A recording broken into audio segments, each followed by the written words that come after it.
Bree, should I begin? Yes. Great. All right. Welcome everyone to the PCSB's May 19th, 2020 meeting. My name is Rick Cruz. I am the PCSB board chair, and joining me this evening are our board members, Saba Barreda, our vice chair, Steve Bumbaugh, Leah Crucy, Ricardo Ganjam, Naomi Shelton, and Jim Sandman. There is an optional video for board members. Several of us will be on via video, as well as presenters for tonight's meeting. As we move through each agenda item for this virtual meeting, Briani, our moderator for the evening, will unmute DC PCSB staff or individuals that are speaking on behalf of a school with respect to a particular agenda item. The hand-raising feature for Zoom this evening has been disabled. Individuals who've previously signed up to testify will be called upon.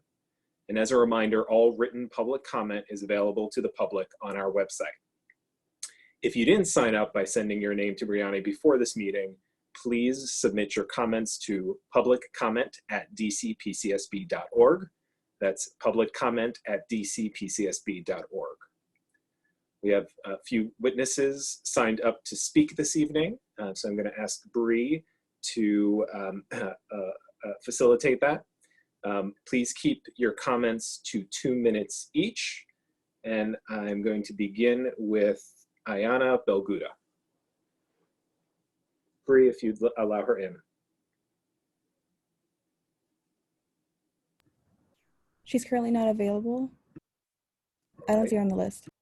Okay, I will go to our next witness, Candice Davis.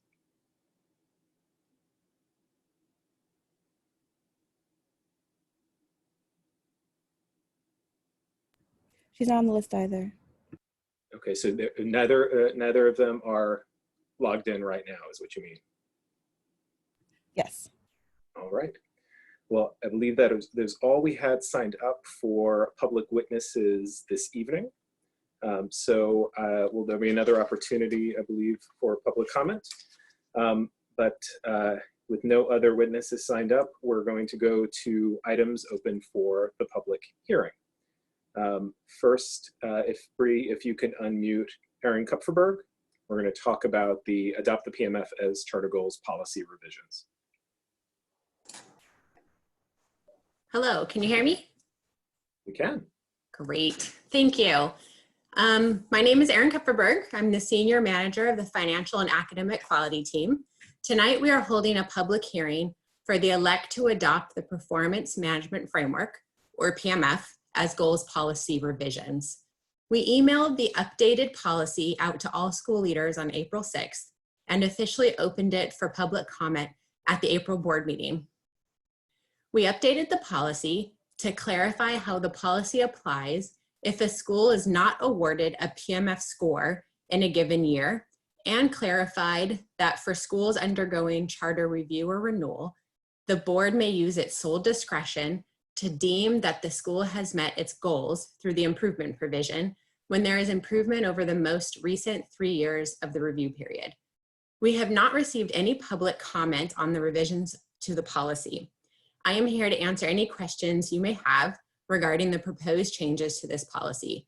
I will be back up here later tonight during the public meeting to ask you to vote on these policy revisions. Excellent, thank you, Erin. Board members, any questions at this time after your review of the policy revisions?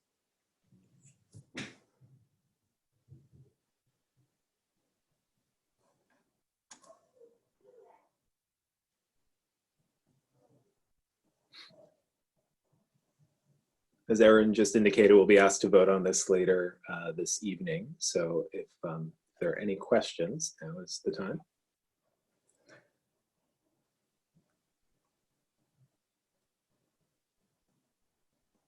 All right. I think pretty straightforward, Erin. We'll have another chance at the time of the vote later this evening if indeed we have any other questions. Perfect. I will see you a little later. Great. Thanks, Erin. Bree, if we can move on to DC Bilingual, and I believe Melodi Sampson is going to present along with the DC Bilingual School Leadership.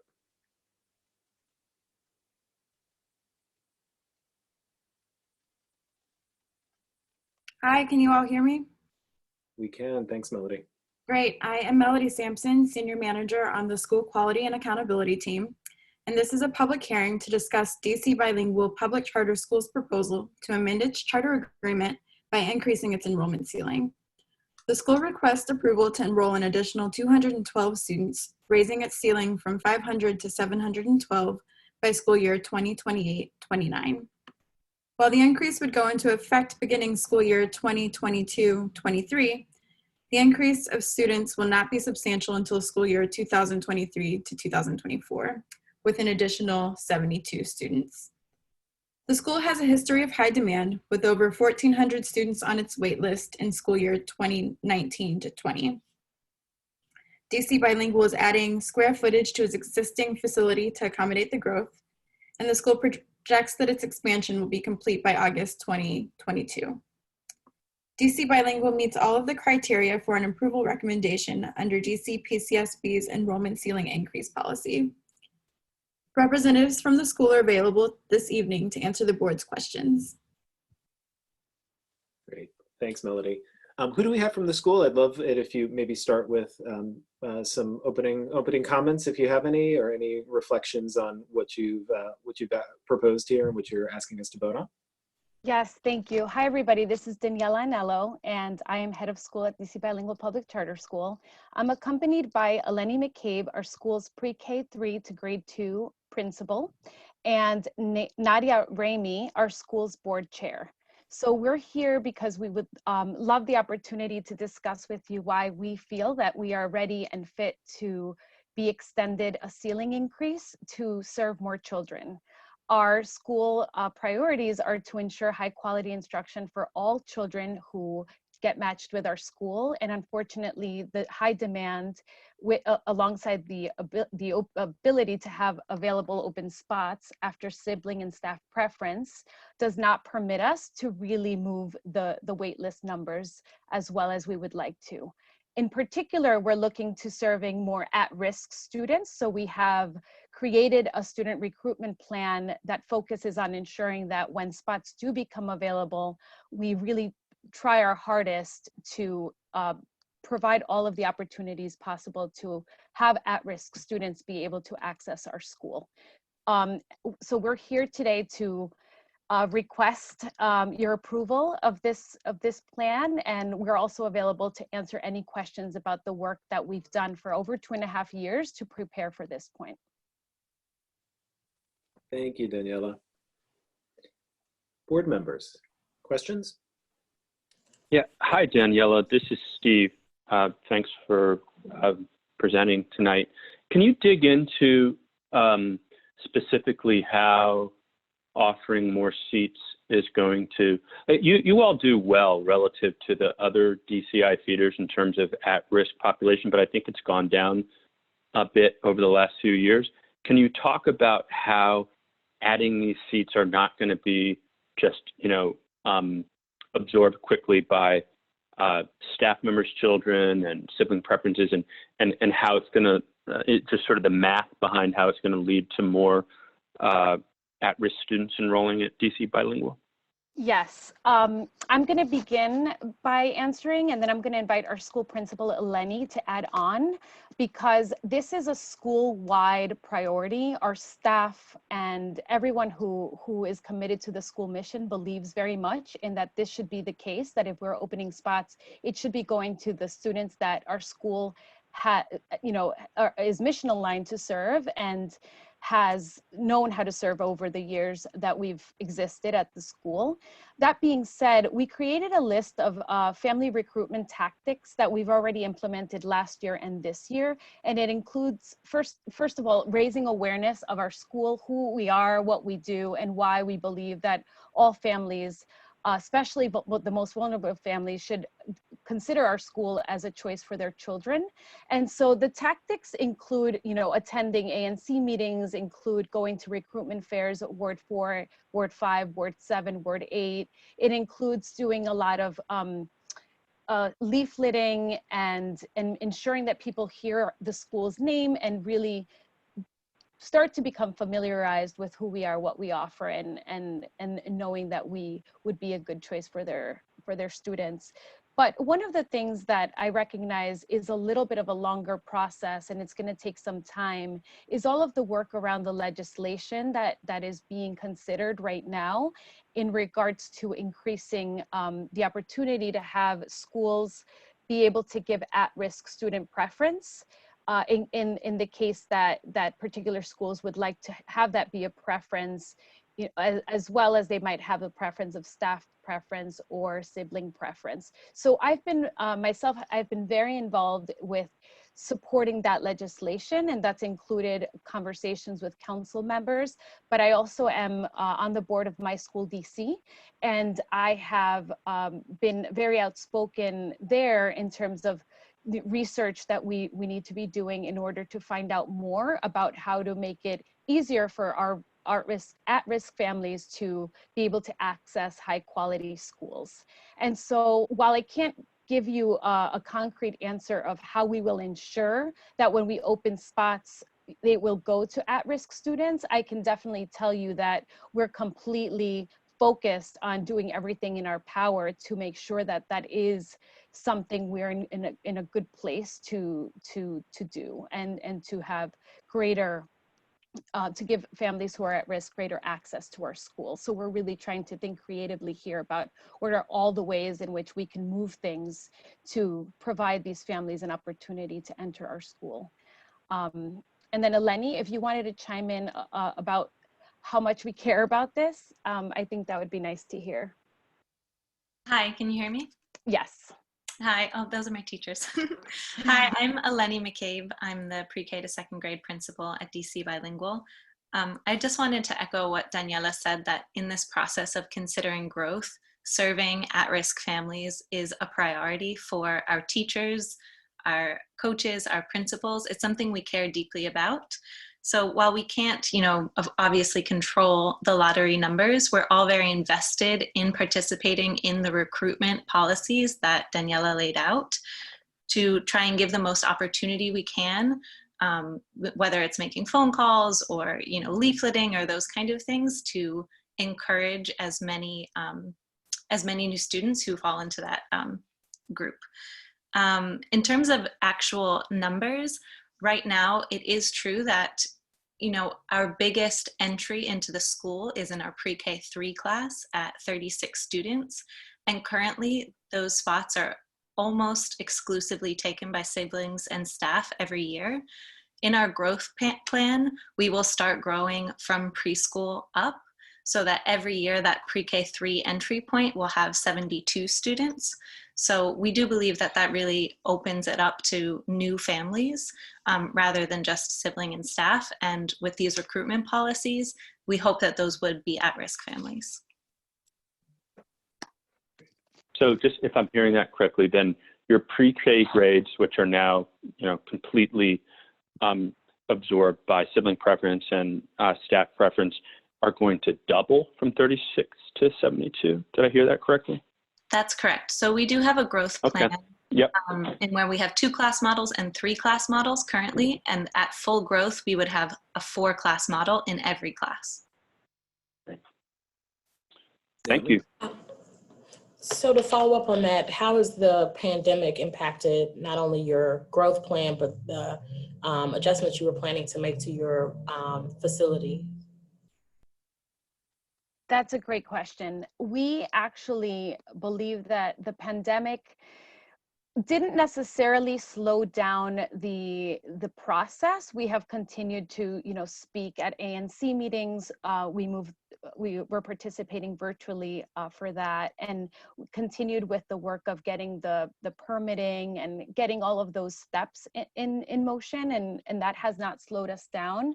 But what we did decide to slow down or extend is that we were going to do the full construction project in one full school year plus a summer. And now we decided to actually extend it to have the construction plan last 2 full school years so that the construction project could be completed and delivered by August 2022. So we actually just extended the length of time in which we expect the project to take place.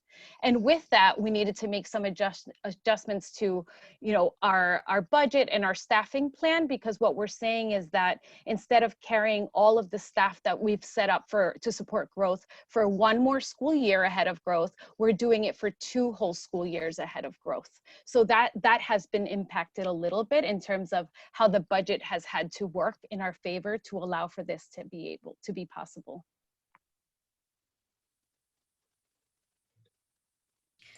Thank you. You're welcome. Hi, Daniela. Thank you for your presentation, for joining us tonight. This is Leah Cruzy. I had another question about what challenges do you anticipate, if any, for students that would want to matriculate onto DCI as a result of this expansion? That's a great question. We actually, in this work that the growth work that we've done, and I'm happy to give the floor also to our board chair, NADIA, to help respond both as board chair, but also as a DC bilingual parent. One of the things that we were able to do, because we've been preparing for growth for over 2.5 years, we set up these growth committees, and anybody interested, it could be staff, it could be families, were invited to join being part of a growth committee. And the topics that we discussed at each of the growth committee meetings were related to the topics that were of interest for the particular committee members. And one of the first topics that came up as being of interest was the student pipeline into DC International. So for that committee meeting, we invited Mary from DC International to present to us the projects that DCI has for growth.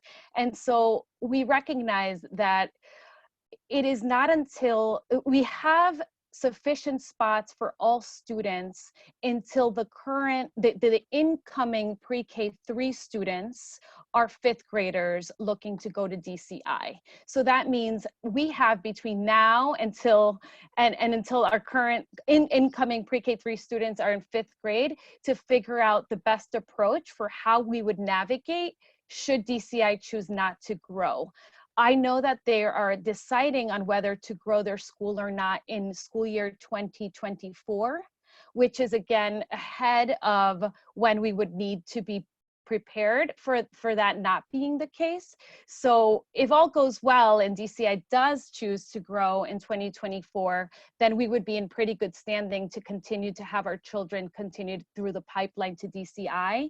However, if DCI decides not to grow in 2024, I think we need to do a much more robust effort at educating our families on what the options are for high quality middle schools in the city. And that will require, more intensive support that is individualized and ensuring that everyone knows what the options are, that where we try to match students, with their interests of what the schools are known for being good at providing for children. And we would just have to do much more support of our families to find the right fit school for their children, knowing that only about 50% of our graduates would get a chance of going to DC International. And Nadia, if you'd like to add on, both as a parent or board chair about this. Yeah, absolutely. Obviously, I spent a lot of time working with the growth committees and working with Daniela on this, and this was a very big priority, is a very big priority for our current and our future families. And, one of the things that we've been focused on and that, Daniela and the staff have already done a really great job of doing in terms of, identifying those options and, letting new families, as they're deciding whether to apply to DCB or, stay at DCB or, however they decide to matriculate through the school, to let them know that there is a possibility that their, incoming pre-K 3 students may not get a spot at DCI, and to really be deliberate about letting families know what other options are, inviting other middle schools to our school to do presentations so that families feel like they have a good understanding of other options and other choices that they can take for middle school. We know there's a good number of families who choose some of the feeder schools for that reason, because they know they have a path, but we want to make sure that whether they get in or not, they have a good path and other options that they feel comfortable entering into the lottery when their students get to 4th and 5th grade.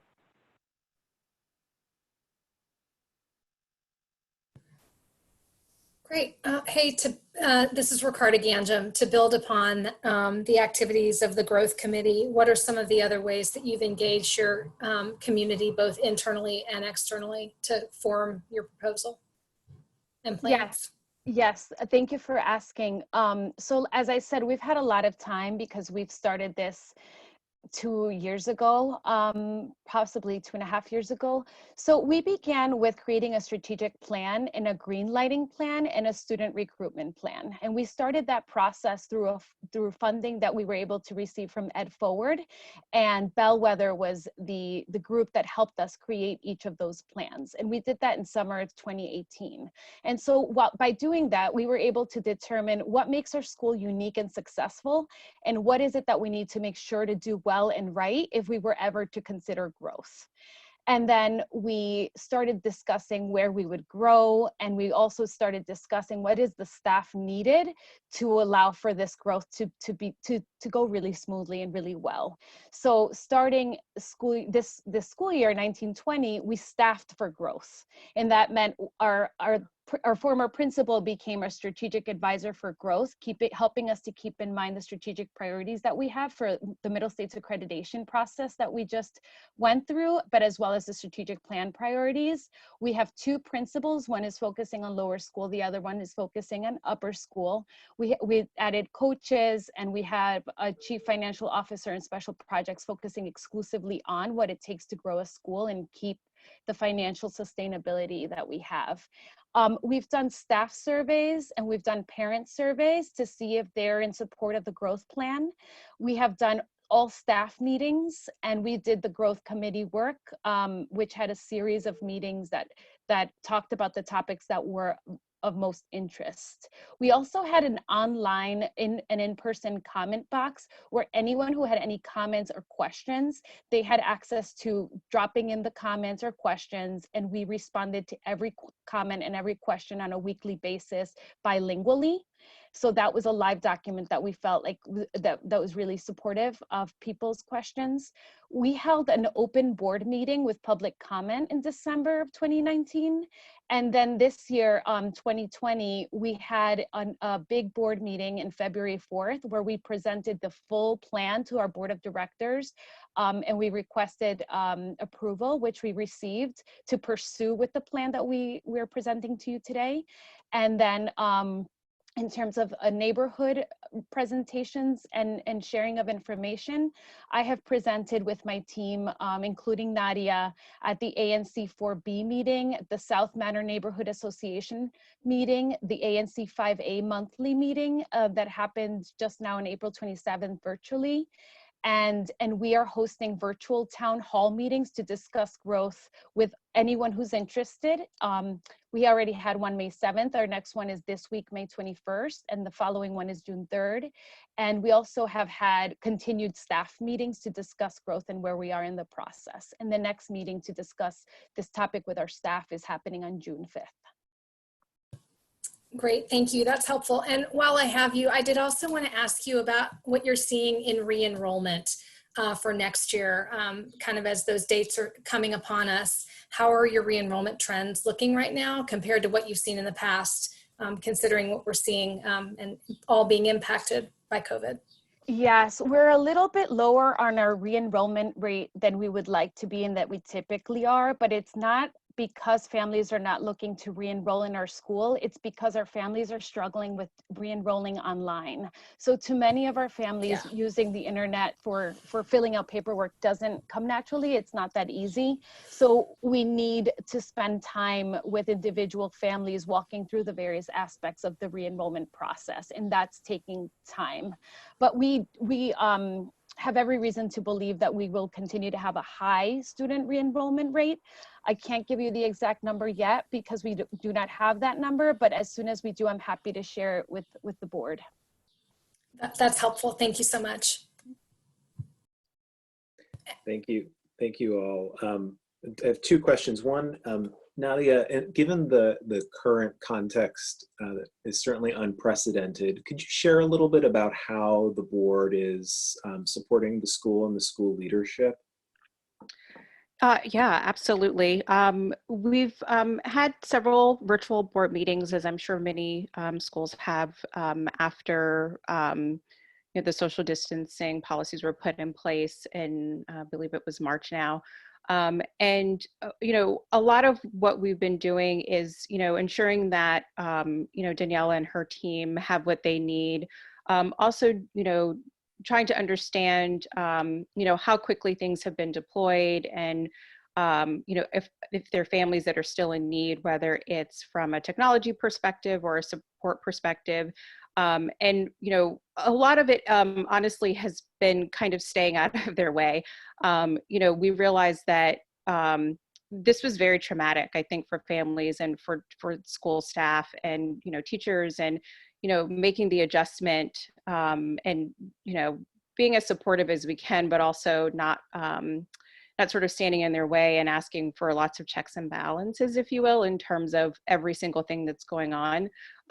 The principals, the two principals that we have, put together some amazing data for our Education Excellence Committee that we're going to share with the full board around, what does that distribution look like? So how long did it take to make sure that everyone had Chromebooks, to make sure everyone had Wi-Fi, and really, doing whatever we can to support. Some of us have even, helped out physically by donating, things, or, delivering, Wi-Fi hotspots or whatever, whatever is needed there.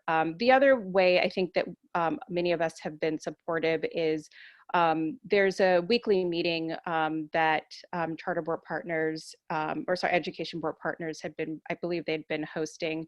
And so attending those to keep up with, kind of what other schools are doing, understanding how that information can be helpful to Daniela's team, sharing information as much as we can about, what's going on, how are people tackling different things, and how are people really, how are schools really dealing with, adjusting to this crisis. And, the parent side of me would also really just want to commend the school and the team on all of the work that they're doing. When I compare to other families, we have a tremendous amount of resources. My two children do, who attend on a daily basis, and we're really grateful for that. And I just want to say that I think that they've done a great job sort of shifting as much as possible, considering everything that's going on, because I don't think it's been easy for many schools, and especially schools that have our demographics, where we are working with a lot of families that may be in need of different resources, and the school has done a tremendous job in terms of providing those for all families. Yeah, no, thank you, and thank you for your leadership on the board. One other question, Eleni, if you could say a few words about the supports for the particular program you're offering, and in particular serving at-risk families in doing that for the youngest students that you oversee. Sure, I can talk a little bit about when we're typically in school, as well as during this distance learning format. We have a very strong early childhood program. This is my 10th year at DC Bilingual. For the first 4 years, I was a pre-K 4 teacher. And then for the 5 years after that, I was the early childhood coordinator. So it is something that I, feel really personally proud of, that we have built such a strong program. And I think what makes it so strong is the staff that we have. We do have a unique model in that we have 2 lead teachers in each classroom, an English teacher and a Spanish teacher, as well as an assistant teacher, an early childhood teacher.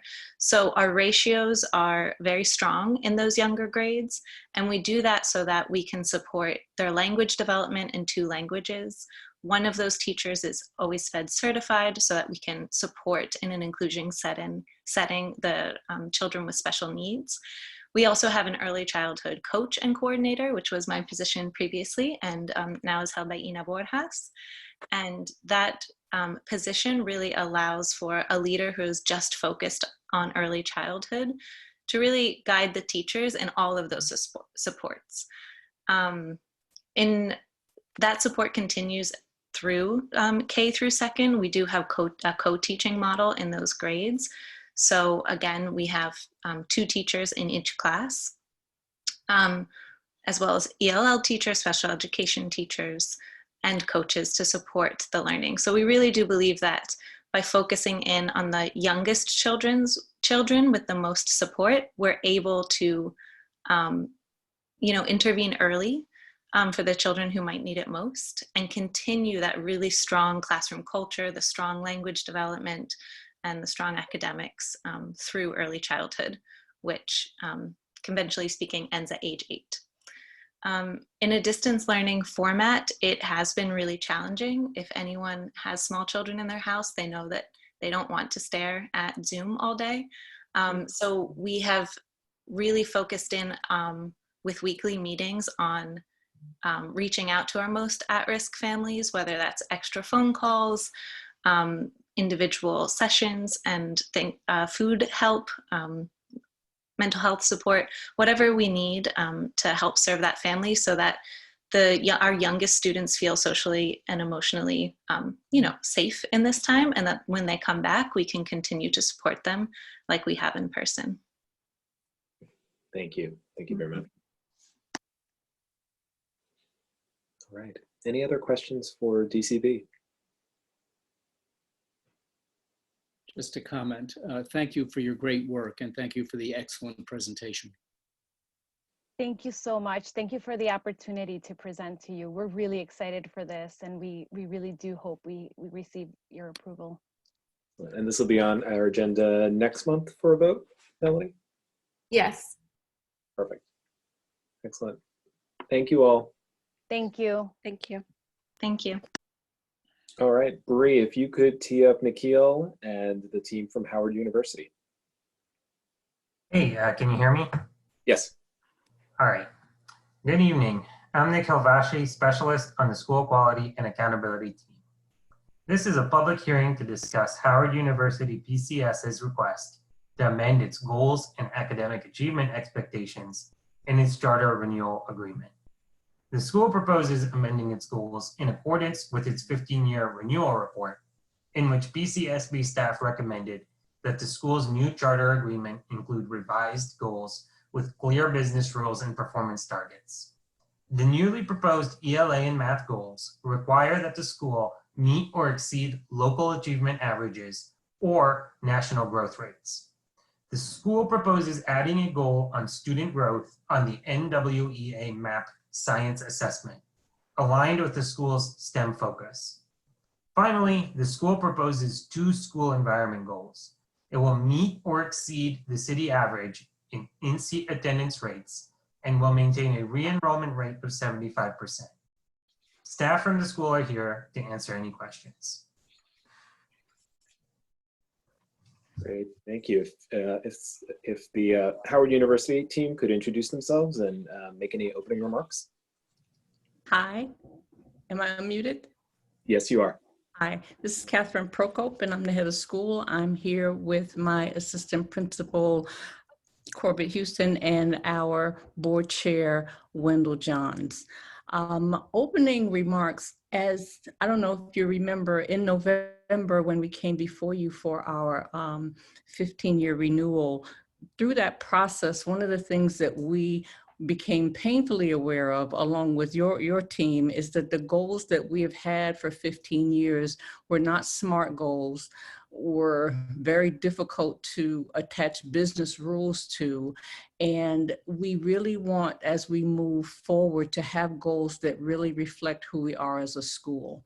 So I do want to take a moment and really commend your team for working so diligently with us to come up with goals that we think really represent who we are and will help us to move forward as a school. Great, thank you. I'll open it up to board members for any questions you might have. Hi, it's Naomi Shelton. How are y'all? Thank you so much for presenting this evening. Just really quickly, if you could just give us or shed some light on how you all have been responding to COVID-19, and if there's anything or any way that the board can support you in that work that you're doing. Thank you for that question.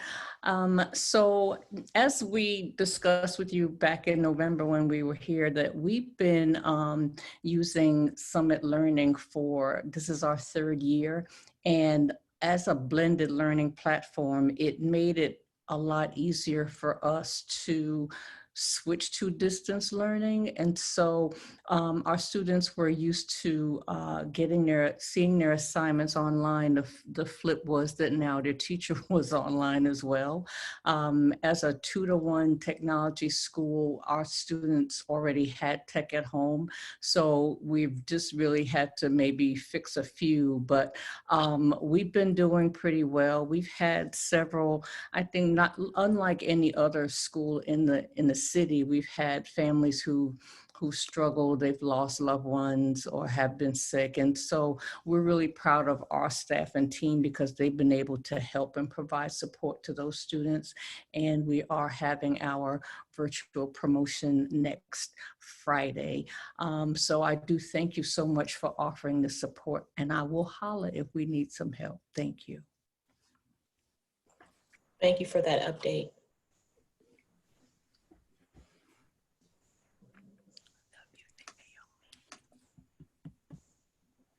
Board members, other questions? I did want to ask just a little bit about what you're seeing in terms of re-enrollment for next year. We're hearing challenges in the re-enrollment process and would love to hear a little bit about what you're experiencing on that front. So I agree. The challenge has also been for some of our parents with the technology. However, what we've done is kind of bake it into everything the children are doing. So anytime we have town hall meetings or I've had parent meetings, we're telling the parents, you're online now, so what do you need help with to re-enroll? We also had we've got some competition going between our 6th and 7th grade. They're very competitive people. And so right now we're maybe I'd say it's slower than it was last year, but we're I think we've got about 30 to 40% of our 6th grade have re-enrolled, and close to that same for our 7th. And now we're working very closely with our incoming 6th grade because I think they're at maybe a 40% as well. So it's slower than it has been, but it is moving. And it really is totally helping the parents with the technology and really trying to figure out what can we do and looking at maybe, bringing them in one at a time kind of thing at the school to assist where we can. Okay, thank you. And just to build upon that, your proposed re-enrollment target rate means that you'll meet your goal if a quarter of your students don't return over a review period. How did you determine that 75% is the right target for your school? What are your thoughts around that? So we looked at past data and what we have and why students have left us and the number of students have left us. And we also looked at where we were kind of coming in every single year. And we know that we will at least be at 75%. So it's really looking at where we've been in the past, looking at trends as far as how things go, looking at the neighborhood and schools that are near us and how things are changing. And we figured that would probably be a good number for us. Thank you.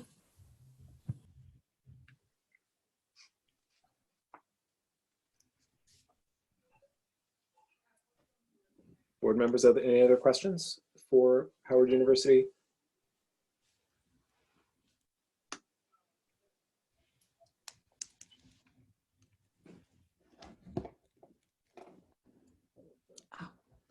All right. Well, if not, thank you all for joining us this evening. Again, Nikhil, this will be up for a vote next month. Is that correct? Yep, that's correct. Very well then. Thank you all. Thank you. All right, Bree, I think Melodi is going to return, and this time with the LAM PCS school leadership team. Yes, this is a public hearing to discuss LAM Public Charter Schools' proposal to operate an additional facility at 5000 14th Street Northwest and cease operations at its facilities located at 1375 Missouri Avenue Northwest and 1399 Aspen Street Northwest. If approved, the school will begin operations at 5000 14th Street Northwest in school year 2020-21. For the next 2 school years, LAM will operate one campus across 2 facilities at 5000 14th Street Northwest and 1800 Perry Street Northeast.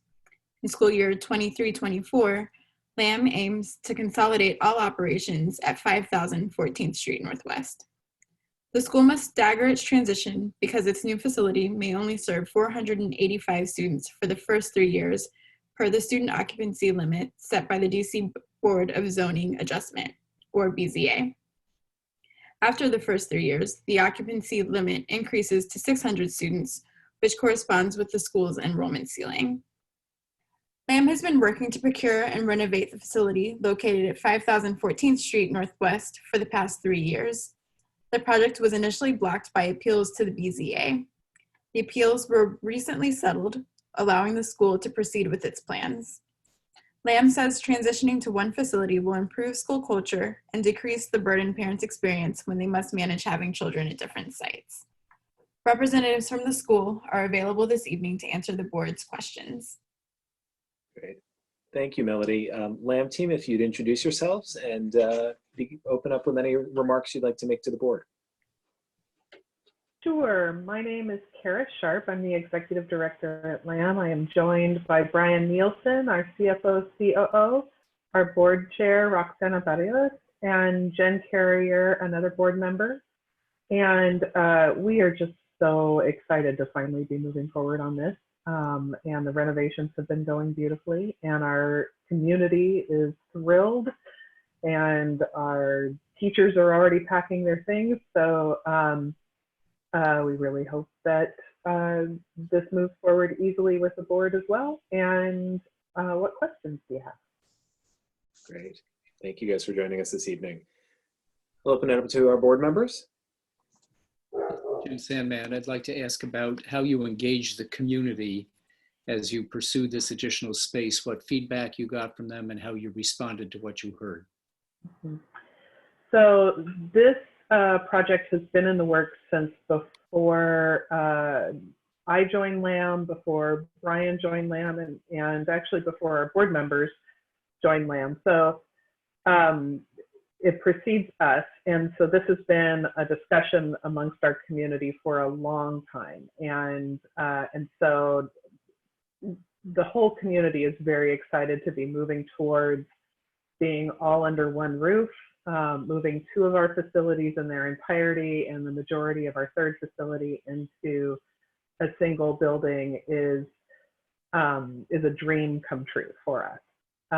Over the last year, particularly since the courts decided on the BZA order, we've had an open board meeting, a couple of town halls, meetings with staff, meetings with families, and continual updates on our website and through email, and that's all our internal communications. We've discussed everything from how we choose which classrooms to move from our Perry Street facility, how to support our families that might still be split between 2 campuses or 2 facilities.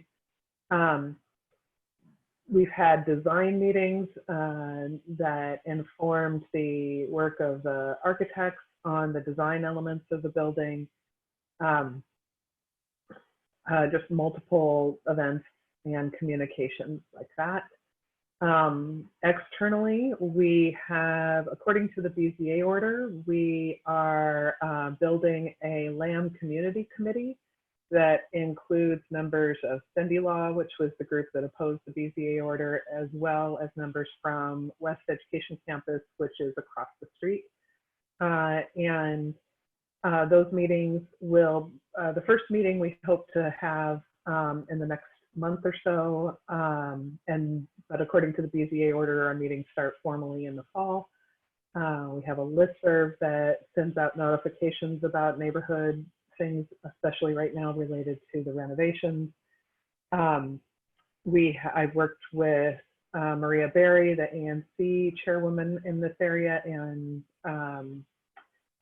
she and I have met a couple of times and discussed all the different pieces of this. I have met with the principal from West Education Campus, and also with council member Todd regarding his support for the project and possible future events at the site. Thank you. And this is Naomi, just to piggyback off of Jim's question. What is your plan going forward to engage with the other school and with the other stakeholders there in the neighborhood? So beyond your school community and the ANCs, do you have specific goals around how you plan to engage neighbors, et cetera, going forward? Yes, the LAM Community Committee is open to the public. So we will have quarterly meetings there where anyone from the neighborhood can come and ask questions or raise any concerns. We are also working to hook up our PTO with West Education Campus's PTO to see if there are, to make sure that first of all, we don't have any conflicts and things like fundraisers, but also to see how we can support each other and work together to serve the needs of the neighborhood. Right now, our website provides updates. We also will add the link on there to join the listserv so that anyone who would like to receive notifications about the LCC, which is the LAM Community Committee, the agenda, can access that. And we have an email address that anyone can send questions or comments to regarding the LCC. And of course, they can always call the school.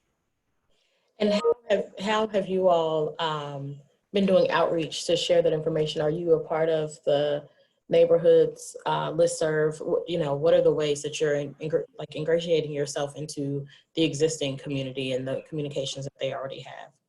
I haven't been able to find a local neighborhood listserv. I did engage the neighborhood group, the Cindy Law group, and invited them to join the listserv and invited them. They have selected 2 members to serve on the LCC, official members, but all of them are invited to participate. The school closing kind of put a damper on our activities in the neighborhood, so we haven't done as much face-to-face outreach as we intended. When we can, we hope to have a neighborhood meet and greet as much as we are able. You know, everything's a little bit up in the air right now with the COVID guidelines around safety, and we want to make sure we uphold those. But it is our intention to be in service to our neighborhood and provide space for community. Thank you.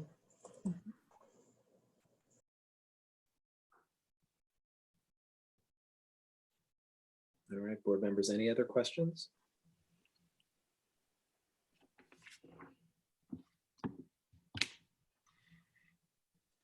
Oh, Naomi, did you?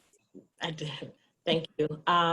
In terms of the financial implications, how are things looking now with, you know, all of the shifts that people have had to make because of COVID? Aside from that, how are the plans of your transition being impacted financially? I'm going to hand this over to Brian, my finance guy, to answer. Awesome, thank you. Good evening, all. Assume you can hear me? Yes. Yes. Again, as Charis was noting, she and I both are relatively new as compared to this development project. As presented in the application, it's something that LAM has been working on with Building Hope for quite some time, and part of that has been the financial feasibility plans. We are in a position going into this with significant reserves, which will help through these uncertain times. Those are only going to be bolstered. We currently do have a letter of intent that we are moving towards a actual purchase and sale agreement for the sale of the Missouri Avenue property. Based upon the pricing and that is going to bolster our reserves significantly again. So those reserves are vital for the uncertainties that we're dealing with. We continue to work with Building Hope Finance. We had some pretty definitive plans in terms of long-term financing. They're recognizing we may need to shift horizons, just given the direction the investor market is going currently, and are exploring some short-term investing options to finish up the construction financing and the overall financing until the market improves. But the short of it is not seeing any problems on the financing front for this. Thank you.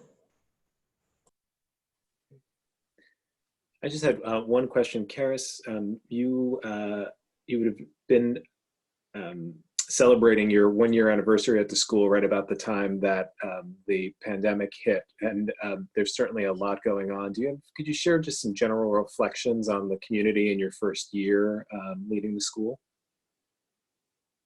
Oh, wow, what a question. Sorry. Let's see. I pride myself on being a lifelong learner, and this experience has definitely taught me a great deal. But I have to say that before I joined LAM and as I was pursuing this possibility, I was struck at just the feeling of community with this school, and I have to say that has only strengthened, and to watch the community get excited about this has been super fun. I wanted to share just one beautiful little tidbit about the community's response to COVID and the closure, and that was that this community has a long history of supporting its families when they are in need. And with just a couple of emails, we raised upwards of $24,000 from our community to distribute to our families that have lost employment or are really hurting because of the closure. And we continue to provide weekly funds for groceries and other necessities to a number of our families so far, and I just think that is a really great reflection on the school as a whole and how we're working so hard to come together around this. But yeah, it's been a really great experience, and I couldn't be happier to be anywhere else. This is just a great place to be. Thank you. Thank you. Sorry to put you on the spot, but those are very, very satisfying answers. So thank you. Board members, if there aren't any other questions, again, this will be up for vote at our June meeting. All right, great. We'll see you all at the next meeting. Thank you. All right. Bree, I believe we've got Melanie, Nikhil, and Children's Guild up next. This is a public hearing to discuss 2 charter agreement amendment requests from the Children's Guild Public Charter School, an alternative school educating students in kindergarten through 8th grade. First, the school proposes operating a second facility at 2130 24th Place Northeast. The school will use the site, which is adjacent to its existing facility, for physical education and recreation. Second, the school proposes amending its goals and academic achievement expectations. Currently, the Children's Guild has 22 goals assessing students' performance in English language arts and math. The school aims to consolidate these goals so that it only has 2 goals measuring English language arts and math. The Children's Guild proposes retaining its school climate goals and commits to maintaining a suspension rate at or below the state average. The school requests, however, a lower attendance rate that is more aligned to the charter sector averages for alternative schools. Representatives from the school are available tonight to answer the board's questions. Great, thank you. Children's Guild team, if you would introduce yourselves and start off with any comments you'd like to make. Sure. Good evening, everyone. I am Imani Samuels. I'm this year's board chair. And on behalf of the Children's Guild DC Public Charter School family, I just wanted to express our sincere thanks to the entire Public Charter School Board staff for ongoing collaboration, especially around optimizing these goals, as well as Scott Pearson for his efforts and encouragement along the way as well. This evening, I'm delighted to be joined by Principal Bryan Daniels, Assistant Principal Brett Stidham, Chief of Educational Services, Kathy Lane, Chief Strategy and Innovation Officer, Dwayne Arbogast, and Director of Finance, Amanda Hink. This diverse group of leaders have played a critical role in identifying these 2 amendment requests that we deem necessary to advance the mission and the vision of the Children's Guild. The first is to really enrich the lives of our scholars with high-touch experiential opportunities through a new physical education facility. And the second is to enhance the goals that will foster and deepen academic achievement for our scholars in a meaningful and equitable way. We're excited to answer any questions that you may have. Great, thank you. Thanks for joining us this evening. Board members? Thank you all for joining us this evening, Ms. Shelton. Wanted to ask the question that I've been posing to the other schools that presented tonight, and hearing a little more about how your school community has been faring over the pandemic, and if there's any way that the board and staff can support you all. Good evening, everyone, and thank you for that question. So at the Children's Guild, we have, like a lot of the other schools that have spoken this evening, done I think an outstanding job in really tracking down 100% of our students, which when the pandemic hit, we were really just worried about whether or not we were going to stay connected to each and every one of our kids. And to date, we have connected with all of our families, and all of our students are in their virtual classrooms. So we have disseminated devices so that every kid has a one-to-one piece of technology. We too have supported with helping parents get linked on to the internet, whether it be through Comcast or whether it be through us providing a hotspot.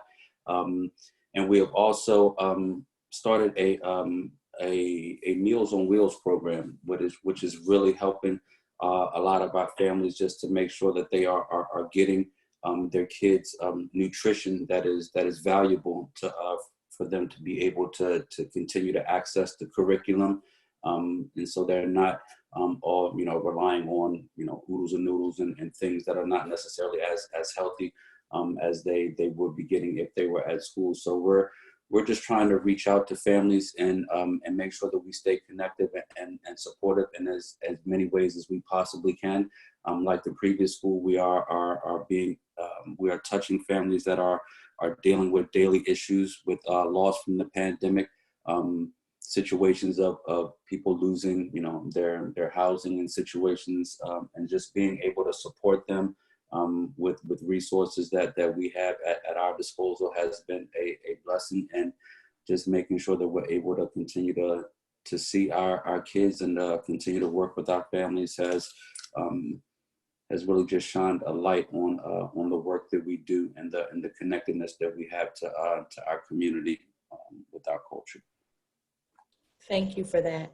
And then to build on that, how has the pandemic affected the facility and the construction that you all are working on? So I think the process itself has slowed a bit, but they are still meeting their timeline goals in terms of the work that they are doing in the site, so that it will be available to us when we return to school for the 2021 school year. Thank you.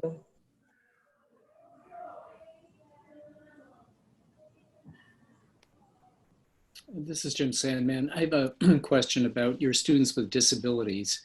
How will you continue to report on the academic performance of students with disabilities if you remove your goals that were centered on their progress? This is Dwayne Arbogast, Chief of Strategy and Innovation. And actually, we're not removing the goals for students with disabilities. So we actually disaggregate our iReady academic scores by disabled and non-disabled, and so there's no change there. And your goals aren't changing either? No, we're eliminating goals, but we didn't change our academic iReady goals, and they're disaggregated by special ed and non-special ed. Thank you. Hi, this is Saba Beretta. I wanted to ask about your proposed attendance target. If I understand correctly, you'd be lowering it from 90% to 87%, and just wanted to understand the data that is behind that proposal. Again, Dwayne Arbogast, we actually looked at sector data for alternative schools. Our attendance has been running about 88, 89% in the 3 years that we've been in operation. But when we looked at total sector goals, 87% seemed like the appropriate and rigorous for the population that we served. Our school is located in Ward 5. We do provide transportation. Most of our children come from Wards 7 and 8, and many of our children are in insecure housing. So when we do have absenteeism, we get our vans out and we go and track kids down and get them into school. And a lot of times it's supporting that family and their need. So that's how we generated that goal. And in terms of data submission, how is that going? I think there have been some issues in the past because of data submission. Can you talk about how you've been able to remedy those issues? I think I need more clarity. I'm unfamiliar with an issue around data submission. Do you have a specific? I believe that the school's been audited before because of data submission issues. I don't believe, I'm trying to think of if that's happened. Dwayne, can I step in here? Sure, Brian. So Saba, I think, are you speaking specifically around attendance? So we work with a system that has been a bear in trying to make sure that it uploads the proper information from our operating system to OSSI. And so I think we have gotten a lot of the kinks out of our data system and making sure that when the uploads are being done, it's uploading the most accurate data, because we have really worked to ensure that our data collection prior to it being uploaded has already been checked over, and the way that we are calculating data with our attendance team that's in place now is ensuring that the information that is uploaded is accurate and correct, so we don't have to send amendments for things that are going on in terms of attendance. Thank you. Hi, this is Leah Cruzy. I think I heard you mention your expected timeline for completion.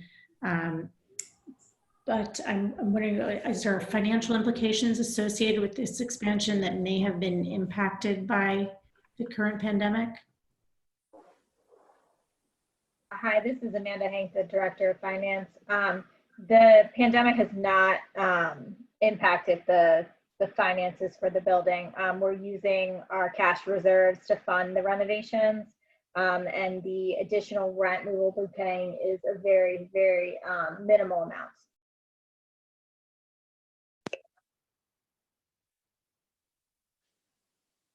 Thank you. Anything somewhat related to budget is how does re-enrollment look like for next year, and could re-enrollment, could the enrollment status at all impact your budget in a way that may impact this project? Hi, this is Kathy Lane, Chief of Educational Services, and I think like most of our counterparts throughout the city, you know, the current environment is making re-enrollment more challenging. We have used every opportunity to interface with our families to re-register students, starting with moving to an electronic registration platform. We're using DocuSign, and that's made it much easier to get our families to re-enroll. And we're at a much higher rate of re-enrollment at this point than we were at this time last year. We're continuing every time we do a technology distribution or food distribution, we're bringing our laptops out and having families go ahead and do the DocuSign process right there. And that's making it a lot easier for families. We've also developed a virtual open house. And so we're trying, you know, a multi-layered outreach approach where we're also, you know, calling, texting, and emailing families on a regular basis to help support them in the registration process. So we're monitoring that on a daily and weekly basis to hit our targets.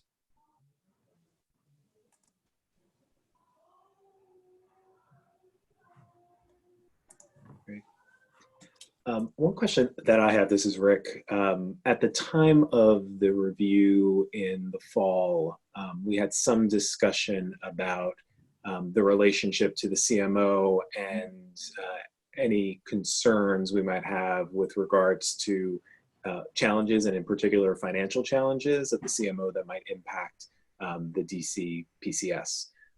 Could you sort of reflect on that? Any specific things we should be concerned about? Any change with respect to the relationship or finances?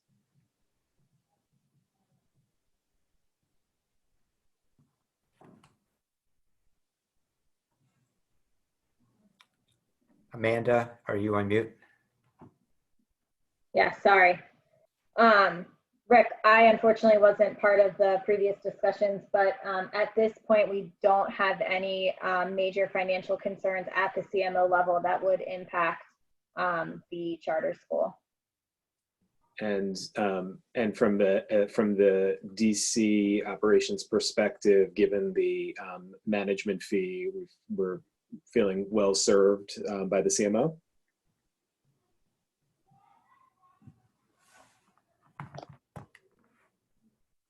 I'll have to defer to, you know. Sorry, it's hard to see who from the.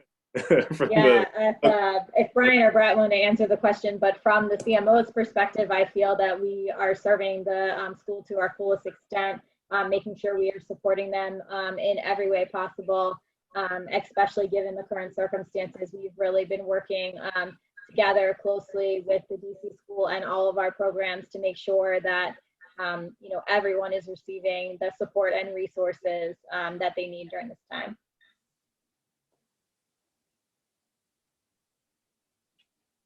Brian, yeah.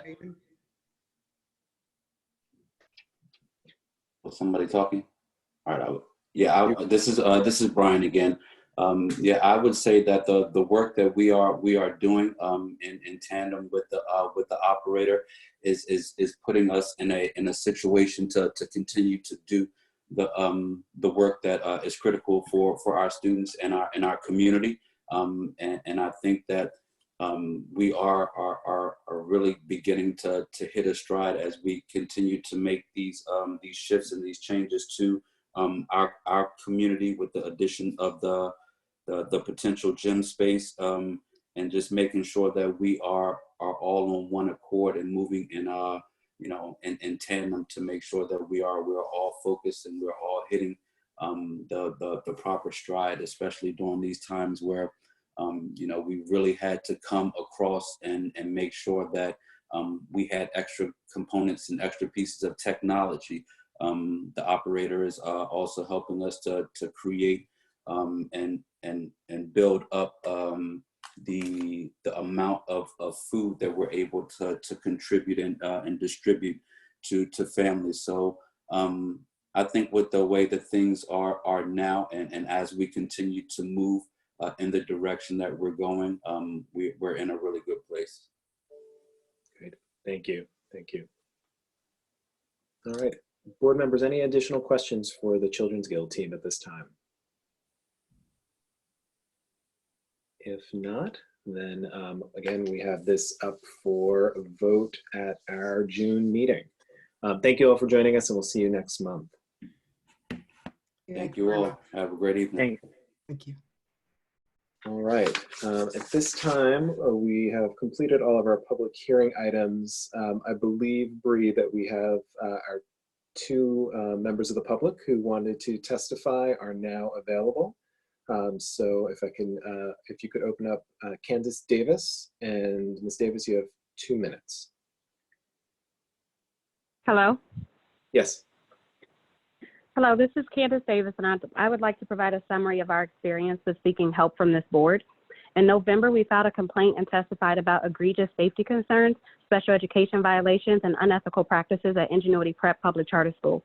In response, the board conducted an audit. In January, we met with you, Mr. Cruz, Scott Pearson, and Avni Patel Murray, and learned that your audit concluded that our reports were accurate. However, we were told that the board could do nothing except provide recommendations for improvement. In that same January meeting, we provided 6 pages of teacher and parent complaints about illegal and unethical practices, even after your recommendations were provided. In response, no corrective action was taken, but we were advised to continue to provide evidence. When we told you that teachers were afraid of speaking up, you encouraged us to continue to report concerns on behalf of teachers, but you failed to actually resolve the issues of retaliation. In February, the board received another parent complaint, and we testified about even more illegal and unethical practices reported by teachers. In fact, we emailed proof per your recommendation. No corrective action was taken. In that same meeting, we explained that the only thing CEO Will Stetzer and board chair Peter Winnick have improved at the school is their ability to cover up illegal practices.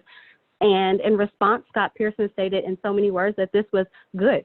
During that same board meeting, I asked what else needs to be reported before you all do something different, and no one answered that question. In March, we reported that we have recordings of misconduct at the school and that we would provide them based on your request. No one responded. Also in March, we testified about even more illegal practices. There was no corrective action. Instead, the board concluded that the school has somehow resolved our concerns. In April, we reported that the lack of qualified leaders has resulted in the extremely high staff turnover rate for both last school year and this school year. But Rashida Young passed the staffing responsibility to the school's board. When we questioned the board's role in holding the school accountable to IDEA, Ms. Young passed those concerns to OSSI. Basically, after several months of advocating, we learned that your accountability system allows schools to blatantly and continuously break the law with no regard for student and teacher needs. I will allow Ms. Ayana Belguda to continue from here. Time.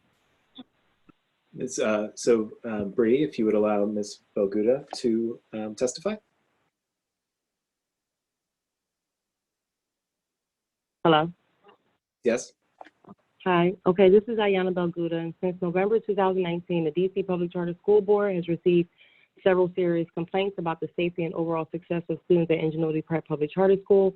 The board has been provided with consistent reports of ongoing violations, along with an overwhelming amount of evidence with witnesses illustrating the abusive environment in which students and teachers are suffering. Although PCSB's audit and OSSI's investigation concluded that students were not being properly serviced in several capacities, no corrective action has been taken. Instead, PCSB and OSSI have determined that IT is on track to meet expectations for the remainder of the school year, as well as the school year 2020-2021. Since we continue to receive teacher concerns about IT's leadership team, even during this pandemic, as of last week, There are facts suggesting that student safety and success are still not priority, which means students' lives are still at risk. Therefore, we are requesting proof that the board has sufficient data supporting its decision to allow IP to remain open. More specifically, we are requesting that IP's executive team provide all data proving that a thorough turnaround plan has been established with appropriate systems for special education, mental health support, restorative practices, and response to intervention, along with appropriate staffing that will meet the needs of students and teachers. Until then, we will continue to advocate by reporting on behalf of teachers and families per your recommendation. As always, we are available to partner with you in support of the educational rights of our students and their families. Thank you. Thank you. Thank you, Davis. Thank you, Ms. Boguda. And I'll also note that you can find, and the public can find, a letter from Ingenuity Prep sharing their response to the various allegations, as well as an update on their procedures, in particular in the current distance learning environment and how they're addressing the needs of students. So thank you, but as always, thank you for your public comment this evening. I'm going to move us from our public hearing. Rick, right. Yeah, I'm sorry to interrupt. This is Steve Bumbaugh talking. I would just like to say, any member of the public who has recordings of misconduct should send those recordings to the Public Charter School Board. Great. Thank you, Steve. Naomi? Just to follow up on and to ask, you know, on the record, if the staff, so specifically Rashida, who I've been corresponding with related to this issue, if there could be some, another outline, just updating the board on where the current allegations stand so we can have a better understanding of what's going on. I would also like to ask if it's possible, even in the virtual environment, for us to do some type of board-to-board, a conversation with the board members for Ingenuity Prep. This has continued to be an issue. I recognize that there are several different moving parts, including working with OSSI, et cetera, but you know, there's clearly some concern here. There's some emails that have been going back and forth. I just want to make sure that we're, one, to say to the witnesses, this is not going unnoticed, but two, to ask publicly if we can have some type of conversation with the Ingenuity Prep Board. Certainly. Yeah, I think, Naomi, we'd be happy to, and Rashida, if you could add that as a next step for us to do a follow-on board-to-board, in addition to the conversations that we've had with the board earlier this year. Yes, I would be happy to set up an additional board-to-board, and I can follow up with the folks that just provided public comment later this week. Great. Thank you, Rashida. And thank you again to the two women who testified or provided public comment today. Great. Thank you all. All right. Well, I will transition us from our public hearing to our public meeting. And to start with, if I could get a motion to approve the May 19th board meeting agenda. I move to approve the May 19th, 2020 board meeting agenda. And if I can get a second? Second. Second. All right, a motion and a second. All in favor? I'm going to do a roll call since we have Steve on the phone. I just want to make sure we follow procedure here. Naomi Shelton? Aye. Steve Bumbaugh? Aye. Leah Crucy? Aye. Jim Sandman? Aye. Saba Beretta? Aye. Ricardo Ganjam? Aye. And this is Rick Cruz, aye. All right. If I could, Briani, invite Erin Kupferberg up to speak to the COVID-19 impact policy. Hello, this is Erin Kupferberg again. At this time, I'm asking you to vote on the COVID-19 impact policy. We opened this policy for public comment on April 6th and held a public hearing at the April board meeting. This policy was created in response to the public health emergency, which resulted in all DC public school charter schools physically closing and implementing distance learning programs.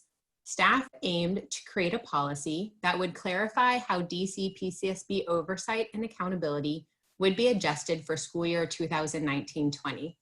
In this policy, we are proposing to not collect or publish information for the 2019-20 Performance Management Framework or for charter goals. Further, in charter review and renewal reports, we will not report academic information for school year 2019-20. For schools with high stakes conditions, DC PCSB will not monitor targets for school year 2019-20 conditions. Instead, conditions from this school year will be applied to school year 2020-21. The policy also outlines how staff will adjust other policies in our oversight, including attendance, discipline, notices of concern, graduation requirements, the enrollment ceiling increase policy, the criteria for determining schools in good standing policy, transcript audits, qualitative site reviews, and the financial analysis report. We've received 6 public comments, one regarding next year's financial oversight, one requesting an extension on schools already in goals negotiations prior to the school building closures, 2 requesting for rescheduled qualitative site reviews to not occur at the very start of next school year, and 2 requesting more clarification on enrollment ceiling increases, high stakes conditions, and the 2020-21 Performance Management Framework. I am available to answer any questions you may have prior to your vote. Erin, thank you, and thanks for all the work of you and the team to address this given the current context. Board members, questions for Erin?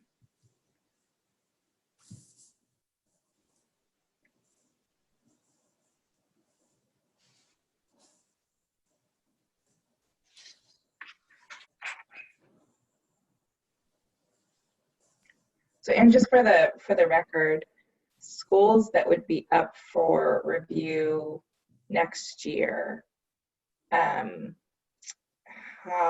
does this policy reflect that, or how will we account for that using this policy? They will only have 4 years of data.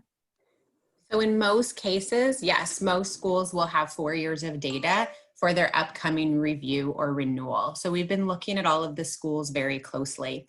This policy actually just states that we won't be using 2019-20 academic data included in their reviews and renewals in their charter goals.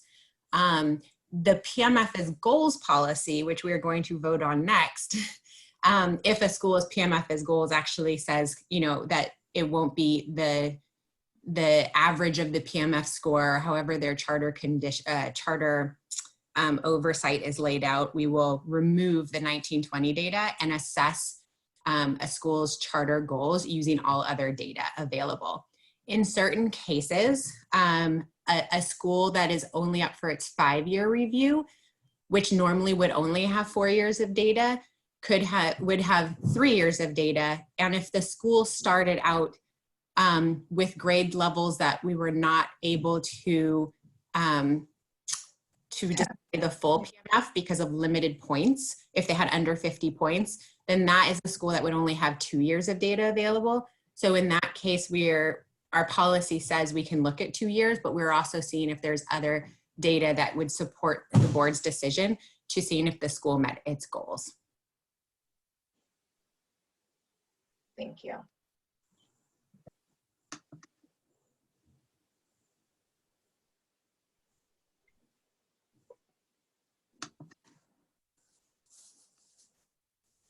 Quick question, and has there been any feedback or any public comment from schools regarding the policy? So this COVID impact policy we received 6 sets of public comment, and I say sets because at least two of them had multiple groups of individuals come together to submit the public comment. A couple of the public comments were regarding 2020-21 information and oversight. such as our financial oversight and our performance management framework. Two of the public comment were about rescheduling qualitative site reviews that were supposed to occur during this closure window because they were for a school's review or renewal that we were doing next year. So they didn't want them to occur too close to the start of school year. And then a few of the comments were also based on wanting more clarification on how the board would use its discretions in conditions and more clarification on the enrollment ceiling increase policy and what additional information staff and the board would accept to make a consideration because we won't have a PMF for 1920.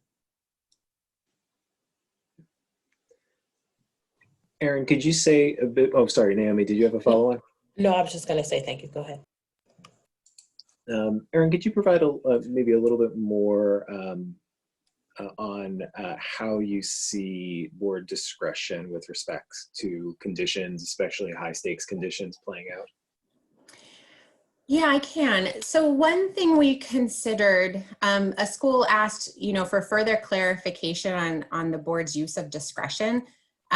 We at this time chose to keep that as broad as possible because we don't know what next year is going to look like at this point. And I think we all are facing a lot of uncertainty in how to even plan to go back for next school year, that we didn't want to limit our board to very limited discretion for conditions.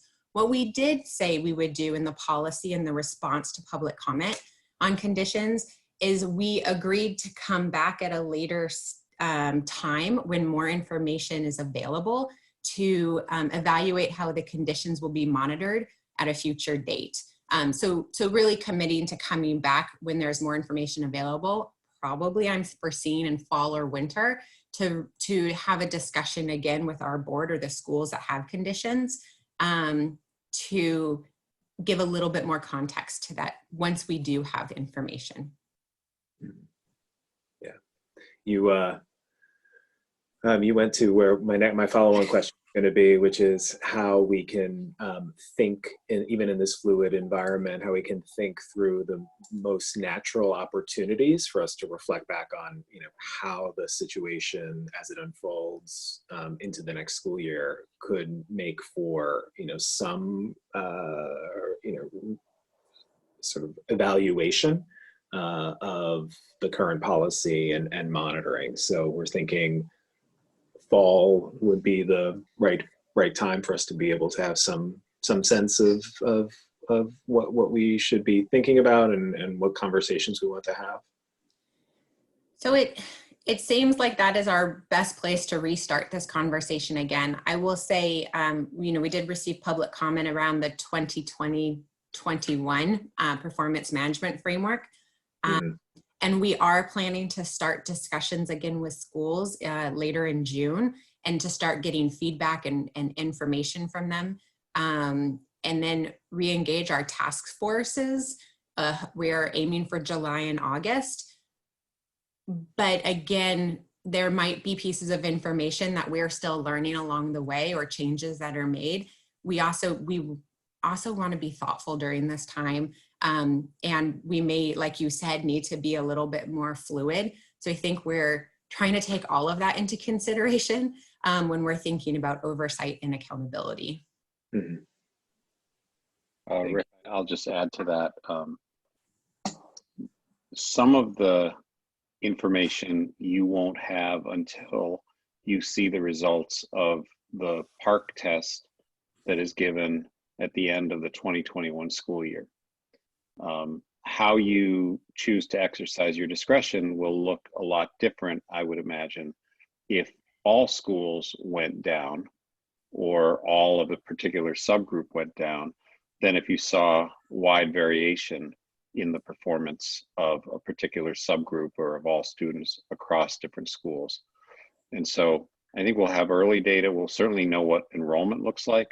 I know that there's a lot of discussion about giving formative assessments right at the start of the school year, just so we can see where students are. Of course, it's a mistake to use formative assessments for high stakes because it defeats the purpose of the formative nature, but it at least could provide the board with some early indication of how things are looking. But I do think that the most important information will be the relative performance of different schools across similar subgroups when you see that result at the end of 2021. Mm-hmm. Okay. Thanks, Scott. Jim? Erin, thank you for the very thoughtful recommendation. I agree with where the staff has come out, but I do understand and I'm sympathetic with the desire of the commenters to have a little more certainty. I just don't think the circumstances permit that right now. I do think it's important going forward that we be flexible, that we be responsive to the need of the community to have guidance, and as the facts unfold and we know more, to be open to the possibility that we provide more definition in the policy about how the board might exercise its discretion. So I intend to support what you've recommended with the understanding that this is a work in progress. I appreciate that and agree. Thank you, Jim. Any other thoughts at this time or questions of Erin? Otherwise, if I could ask for a motion. I move to approve the COVID-19 impact policy. Second. All right, got a motion and a second. Again, I'm going to do a roll call vote. Steve Bumbaugh? Aye. Leah Crucy? Aye. Naomi Shelton? Aye. Ricardo Ganjam? Aye. Saba Breda? Aye. Jim Sandman? Aye. And Rick Cruz is an aye as well. Thank you, Erin. I think Jim's comments closed out the conversation well. Really appreciate the direction we are providing and the accommodation in the updated policy, but also appreciative of the fluid nature and anticipate we'll have further conversations as we know more across the coming months. All right. Erin, you are up next with the PMFS Charter Goals Policy revisions. I am. So at this time, I'm asking you to vote on the elect to adopt the PMFS goals policy revisions, which we discussed earlier this evening during the public hearing. Again, the revisions to the policy include clarified information for a school undergoing charter review and renewal, how the board uses its discretion to deem that a school has met its goals through the improvement provision when there is improvement over the most recent 3 years of the review period. And we also clarified how a school is reviewed, how the PMF data is included when there is a year that a PMF score is not awarded. Great. Thank you, Erin.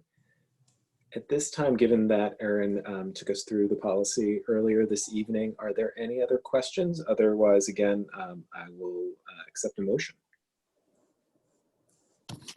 I move to approve the revisions to the elect to adopt the PMFS Charter Goals Policy. Second. Motion and a second. All right, roll call vote. Leah Crucy? Aye. Jim Sandman? Aye. Thank you. Saba Breda? Aye. Ricardo Ganjam? Aye. Steve Bumbaugh? Aye. Naomi Shelton? Aye. And it's an aye for me as well. Erin, thank you again for your work on both of these policies. Thank you all. All right. Next, we're going to move to our section on charter amendments, and I'll invite Bree to open up the line for Rashida Young.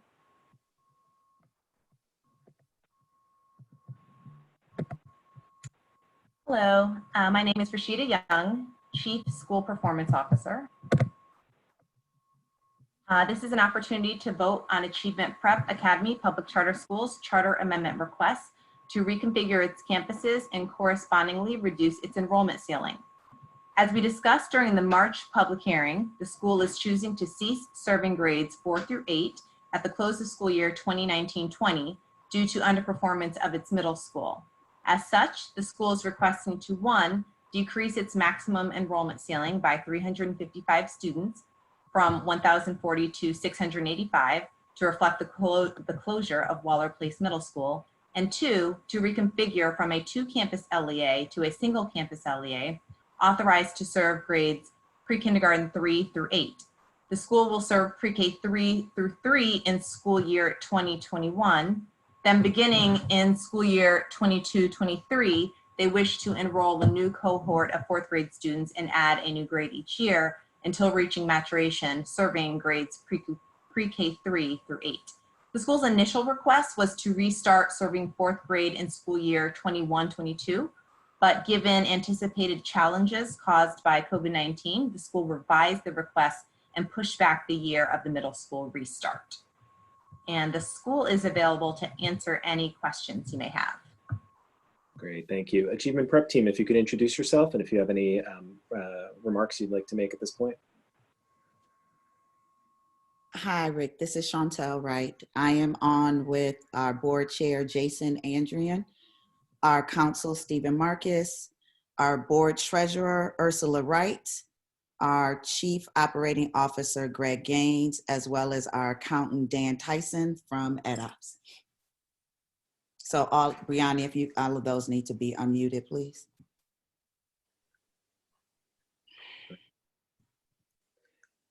Would you like to open up with any remarks, or I'll turn it to the board for any questions?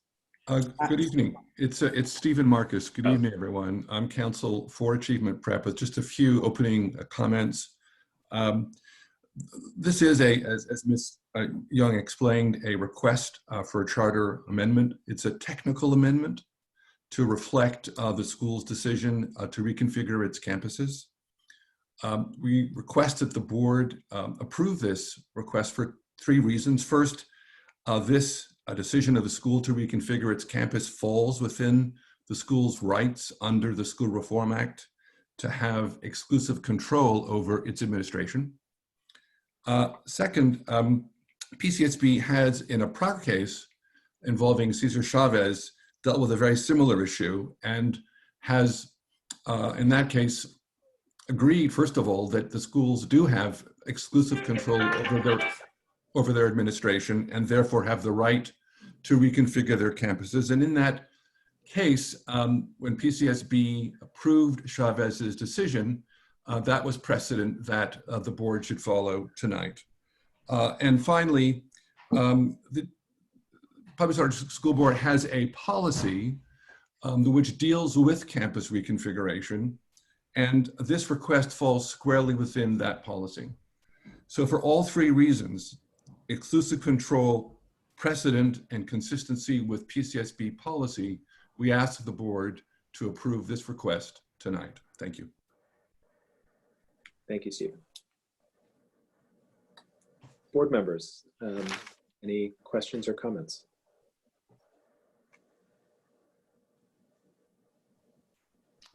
This is Jim Sandman. I have a comment. I intend to vote to approve the amendment, but I have a concern that I can see arising down the road. When the charter comes up for 15-year renewal in, that will be in 22-23, if the middle school has reopened, it will be at a point in its operation where there are no data to guide the board in its renewal decision as it relates to the middle school.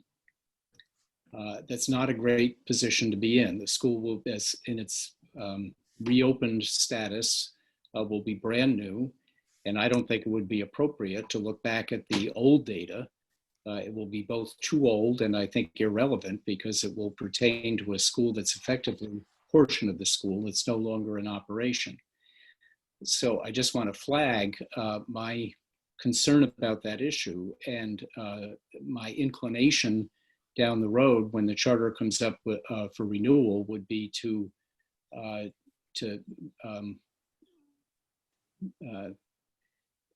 want to condition the renewal of the charter as it pertains to the middle school on a subsequent review after roughly 2 years of operation of the new middle school, so we have some check to guide us going forward.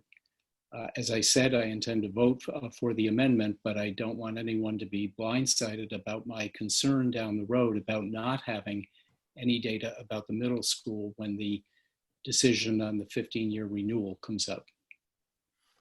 Mr. Salmon, Stephen Marcus again, just very briefly in response to your question. Achievement Prep decided to close its middle school campus because of its concerns about performance. And unlike many other schools, some of which I represented, who wait until charter review and then face a pretty serious situation in which the charter board has to make a tough decision to close a school or a campus. Here, Achievement Prep took the initiative and made that decision. And while it's true there won't be data for the years under review for this campus, I think as a matter of policy and practice, far better to do it this way than to stay open, have the data, and put this board in the position of having to make a tough decision. Secondly, in response to your concern, which I think is a legitimate concern about, well, how do you evaluate the school going forward if it opens the middle school grades? PCSB always has the discretion under the School Reform Act to do an out-of-cycle charter review, which means if it turns out, after, say, renewing Achievement Prep's charter in 22-23, there are any concerns whatsoever about the performance of the newly reopened grades, PCSB has the authority to ask for information and request an out-of-cycle charter review in order to make sure that it's confident that the middle school is operating consistent with PCSB's expectations and performance standards.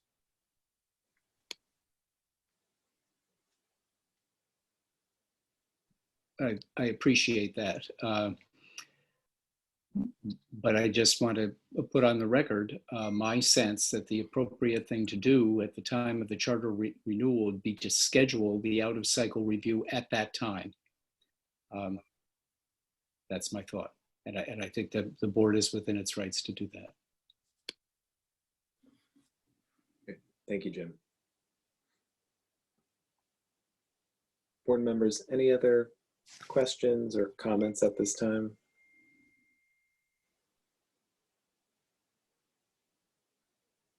Hi, Rick. This is Steve.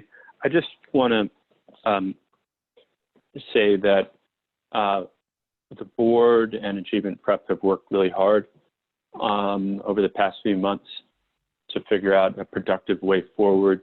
And I do just want to point out that what we're going to be voting on tonight is reflective of those conversations. And I do want to specifically say to Mr. Marcus's point that we have attempted to align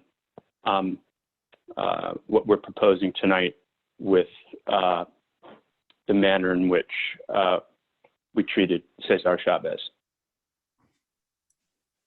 I actually have a question just about the students who entered the lottery from the middle school. If there's any update just on the number of kids that have been placed for next year.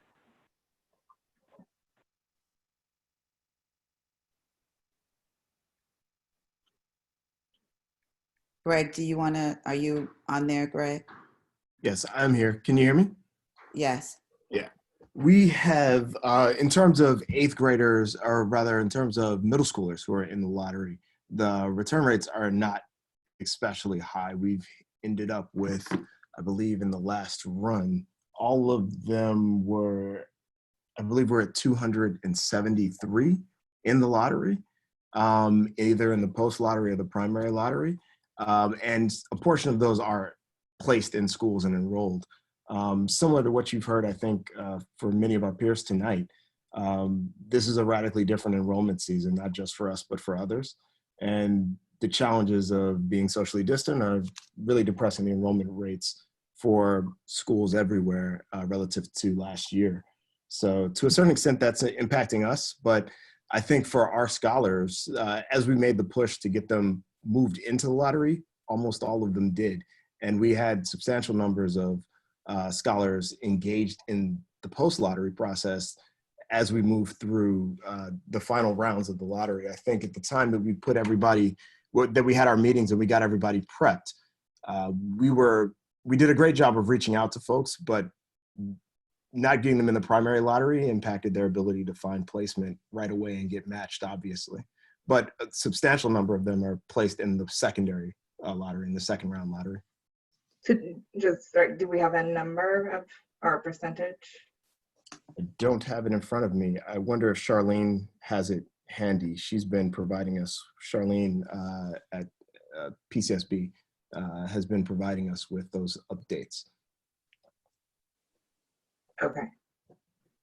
Saba, we don't have access to the direct numbers. We have to go through PCSB that gets the information from my school DC.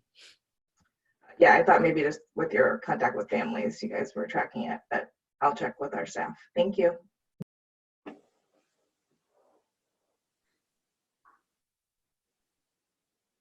All right.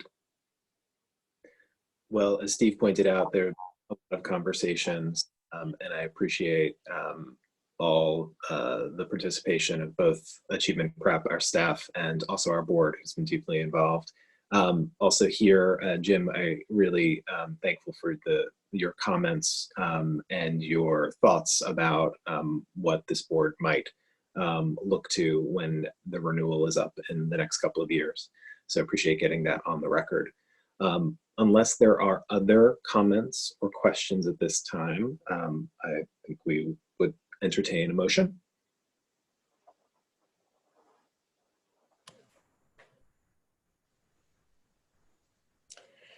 I move to approve the charter amendment request of Achievement Prep Public Charter School and approve the DC PCSB board chair to sign the amendment on the board's behalf. Second. All right, we've got a motion and a second. Roll call vote. Saba Beretta. Aye. Leah Crucy. Aye. Jim Sandman. Aye. Naomi Shelton. Aye. Ricardo Ganjam. Aye. Steve Bumbaugh. Aye. And an aye from me. So the motion passes. Achievement Prep, thank you. Thank you very much. All right, thank you. Thank you. All right, Bree, I believe Melody is going to bring forth the KIPP DC Charter Amendment. Yes, this is Melodi Sampson again. DC PCSB staff recommends that the board conditionally approve KIPP DC Public Charter Schools proposal to start a high school success program, also known as HSSP. During the April public meeting, the school discussed its plan and to provide students with an alternative pathway to a high school diploma. To launch this alternative program, KIPP DC Public Charter School will need an amendment to its curriculum and graduation requirements, as well as a competency-based learning waiver. The school plans to pilot the HSSP with 20 students next school year and ultimately grow to 40 students by school year 24-25. Students enrolled at KIPP College Prep and KIPP Somerset may participate, and the program will operate out of College Prep's facility. KIPP DC developed the HSSP to meet the academic and social emotional needs of students who have experienced hardships that impede their ability to succeed in a traditional high school model.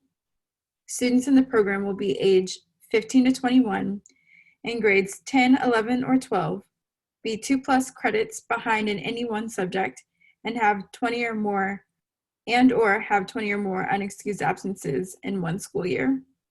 DC PCSB staff consulted with a competency-based learning expert to evaluate the school's proposal and determined that the plan was sufficient. However, KIPP DC has yet to finalize its HSSP grading system, and school staff request time during summer 2020 to solidify the system. Additionally, the school has yet to provide DC PCSB with details on the quarterly service learning projects HSSP students must conduct in lieu of completing 100 community service hours. Therefore, we recommend the school be conditionally approved to start HSSP and will be fully approved after it provides us with more detailed grading and service learning plans, which the school must submit this summer. There KIP representatives on the line? Yes, good evening, members of the board. My name is Somal Shah, and I'm the Vice President of Planning and Design at KIP DC. I'm joined by Nancy Meekum, our Managing Director of Secondary Strategic Initiatives, and one of my partners in planning for this program. Excellent. Would you like to add anything at this time, Somal, or I'll open it up to questions from the board? Yeah, just quickly say, as we discussed in some detail this month, last month, over the years, we have learned that some students face obstacles that prevent them from graduating our high school with a diploma, and to provide this needed flexibility and to help us to support all of our students to graduate, we hope you will vote to approve our amendments. We're very appreciative of the engagement of the PCSB staff and for the opportunity to continue engaging with our school community in designing our grading system and our service learning plan as we prepare for the Summit Learning training this summer. We're happy to answer any additional questions you may have for us. Somal, thank you. I was unable to join our meeting last month, but I did have a chance to review the transcript and appreciate your responding to so many of the questions that the board and staff had. Our pleasure, thanks. Board members, additional questions at this time? Rick, I have a comment. This is Steve. I just want to say that when I initially read the proposal, I wanted to make sure that this wasn't a mechanism that was going to be used to sort of lower the sights for students who were more difficult to serve. And I want to say that I was satisfied by KIP's responses, so I'm going to vote in favor of this tonight. Great, thank you, Steve. I had just one question, and either Melodi or Somal, as we look to the conditioning in hopes of getting additional materials this summer, are we thinking that before our July board meeting? What's the timing? I believe. Oh, Melodi, go ahead. Sure. The first deadline is June 1, and that is for draft submissions of the documents that we're requesting, with a final deadline of July 1, so that we would be able to have you all sign off on the agreement in time for the next school year. Great. Somal, did you have any comments on that? Are you're all feeling good about the work required between now and those deadlines? Yes, the Summit program has fairly defined a grading system, and for us, it's about translating that into a report card that will be understandable, user-friendly, and I think although the summer training is going to be virtual this year, I think we will learn a lot through engaging with others that have implemented the Summit Learning program, and so we're just hopeful to have that time in June prior to submitting a final version. So I think that timeline works great.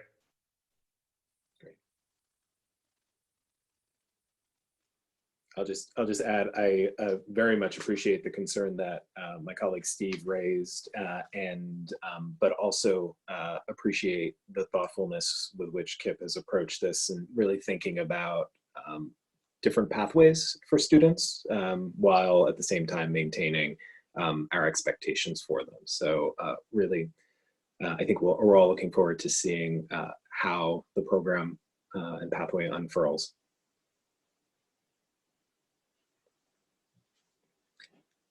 If no other questions, I will take a motion. I move to approve the charter amendment request of KIP DC Public Charter School with the conditions as proposed by staff, and approve DC PCSB Board Chair Rick Cruz to sign the amendment on the board's behalf. Second. All right, a motion and a second. Roll call vote. Steve Bumbaugh? Aye. Naomi Shelton? Jane. Oh, I'm sorry. That's right. Naomi, you vote on you. Leah Crucy? Aye. Ricardo Ganjam, Aye. Saba Beretta, Jim Sandman, Aye. and an aye from me. So we have 6 board members voting in favor and an abstention from a recusal from Naomi Shelton. All right, motion passes. Kip, Somel, thank you. Thank you very much. All right. Next, we move to charter continuance and Nikhil and the Paul Charter School team. Hello, this is Nikhil Vashee again. Tonight, the board will vote on the charter review for Paul Public Charter School. Paul currently educates students at 2 campuses at the same location in Ward 4, Paul Middle School and Paul International High School. The school chose the PMF as its goals and committed to earning an average PMF score of 50% at each of its campuses. While the high school campus has met its charter goal, the middle school campus has not, and therefore the school overall has not met its charter goals. However, Paul's performance at its high school is strong, and performance at the middle school is improving due to an ongoing turnaround effort. Such, DC PCSB staff recommends that the board exercise its discretion to continue the school's charter with conditions. You heard from the school during the March board meeting, and at the time, our staff had recommended conditions requiring the school to meet performance targets for SY 1920, 2021, and 21-22. But given we were still in the process of determining how schools would be held accountable in SY 2019-20 amidst the COVID-19 school closures, the vote was postponed to this month. Our staff is now recommending the board exercise its discretion to continue the school's charter with the condition that Paul Middle School must agree to cease admitting new students if it does not achieve a PMF score of at least 47 or a star rating of at least 3 for school year 2020-21, and achieve a PMF score of at least 49 or a star rating of at least 3 for school year 2021-22. In both years, the board may use its discretion to waive this condition. The conditions we are recommending for Paul are consistent with adjustments made for schools with high stakes conditions for our proposed COVID-19 impact policy. Staff from the school are here to answer your questions. Great, thank you. Paul team, if you'd like to introduce yourselves and make any remarks. Great, thank you, Rick. This is Gina Mahoney. I am the board chair at Paul Public Charter School. I'm joined tonight by Dr. Tracy Wright. And if we could also make sure that Sherry Ingram is unmuted as well, I would appreciate that. I will open briefly and then I'll hand it over to Dr. Wright. As I mentioned, my name is Gina Mahoney and I'm the board chair at Paul Public Charter School. And thank you again for the opportunity to address the board tonight. On behalf of the Board of Trustees, I would like to reiterate our commitment to successfully completing the turnaround work at our middle school, the same work and leadership team that moved our high school to Tier 1 status. The board will continue to exercise strong oversight over Paul's academic performance, especially in the transition to distance learning. We continue to oppose the conditions recommended by PCSB staff because we do not think they are appropriate for our school. While the COVID impact policy provides the PCSB with discretion, we still have strong reservations about accepting these conditions with so much unknown about the future. Thank you for your time, and I'll now defer to Dr. Wright for additional comments.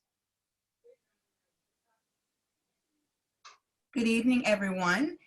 I'd like to open also by thanking each of you for your time and sincere consideration of the concerns we have raised with the PCSB staff recommendation to continue our schools, specifically our middle school, with a condition that potentially includes automatic closure. We remain disappointed by such a recommendation given the strong turnaround and improvement efforts that are underway and working at both of our schools and previous representations from PCSB about how the conditions improvement provision would apply. I'd like to briefly resurface 2 points previously shared with the board and leave time for questions. First, the PCSB should exercise its discretion and continue Paul's charter without conditions because Paul met the continuous improvement provision in its charter.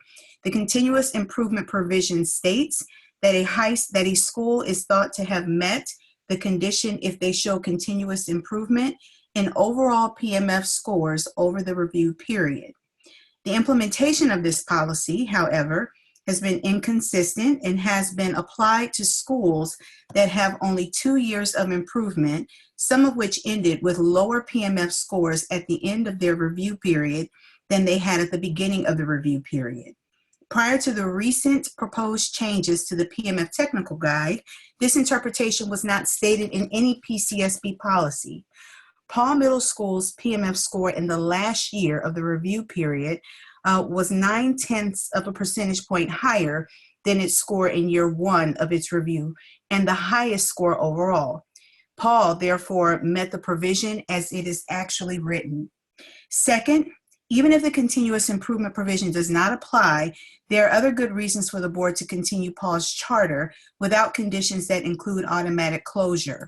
An automatic closure condition is not necessary to encourage improvement for us. Turnaround efforts are well underway and they are working. The high school has reached Tier 1 status and the middle school is improving and continues to meet or exceed the performance of schools that have the same grade configuration.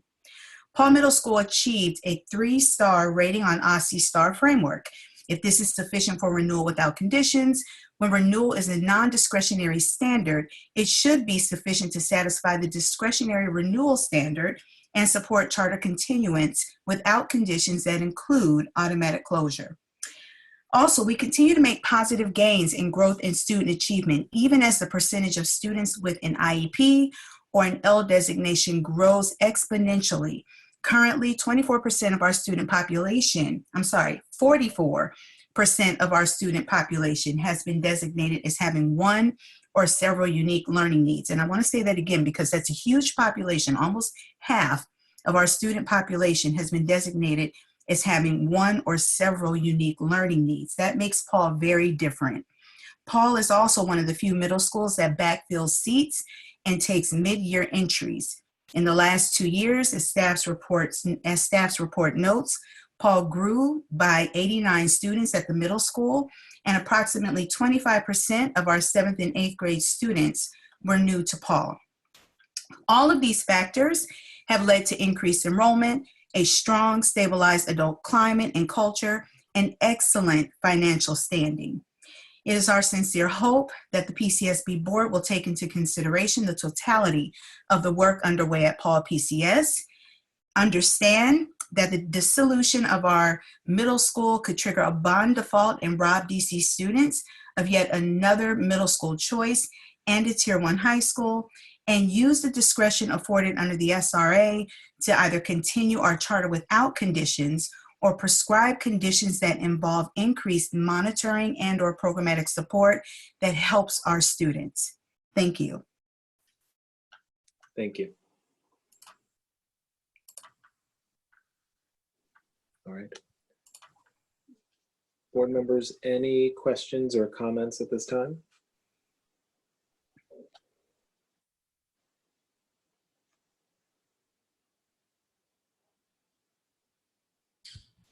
Leah, did you have a question?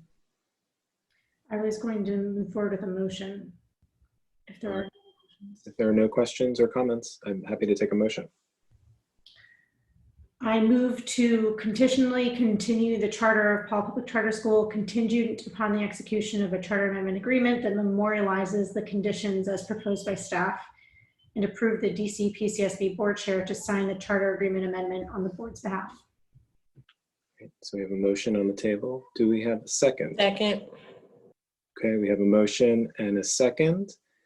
All right, I'll go roll call on this. So Jim Sandman? Aye. Ricardo Ganjam? Aye.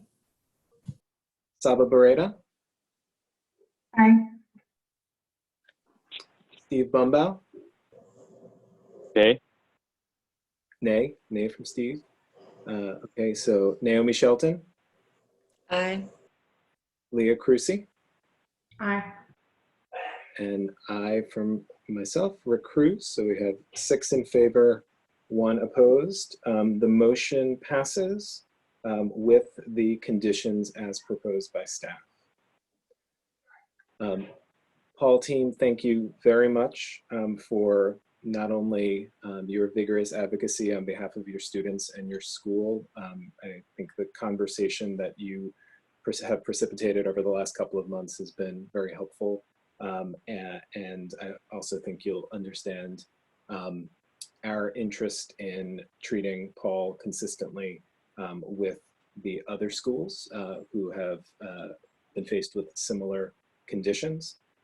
And we continue to be hopeful that the middle school will continue to progress and join the high school in the success that you've seen over the last several years. So thank you very much. All right. We are now onto our almost last item for the evening, which is our consent calendar. Are there any items on the consent calendar that a board member would like to remove for further discussion, or any recusals that we're not aware of at the moment?